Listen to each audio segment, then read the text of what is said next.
Friends, நம்ம இப்போ வந்து நேந்திர சிப்ஸ் போட போகிறோம். அதுக்கு முன்னாடி பழத்தை உரிச்சு பற்றிலாம் பாருங்க, வெட்டி வச்சாச்சு.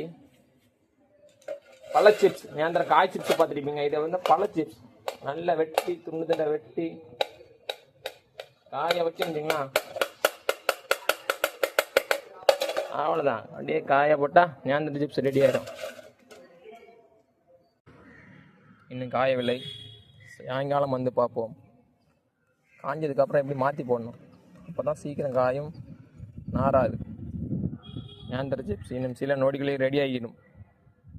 ஃப்ரெண்ட்ஸ், இங்கே பாருங்கள், எண்ணெய் ரெடி, கொதிக்க கொதிக்க ரெடி. இங்கே சிப்ஸ் ரெடி, நேந்திர பழம்.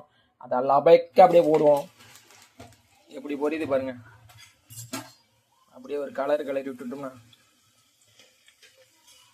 நேந்திர சிப்ஸ் ரெடி ஆகிடும்.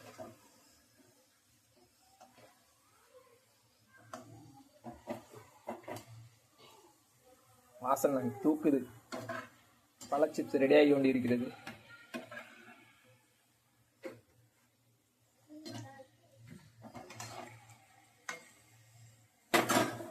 ஃப்ரெண்ட்ஸ், ஒரு வழியாக நேந்திரத்தை பொரிச்சாச்சு. நேந்திர சிப்ஸ் ரெடி. சாப்பிட்டு பார்ப்போம் எப்படி இருக்குன்னு. சூடுது. ஆஹா ஓஹோ, செம்ம டேஸ்ட்டுங்க. அள்ளுது டேஸ்ட்டு. அப்படியே தேனாட்டம் இனிக்குது நேந்திரம்.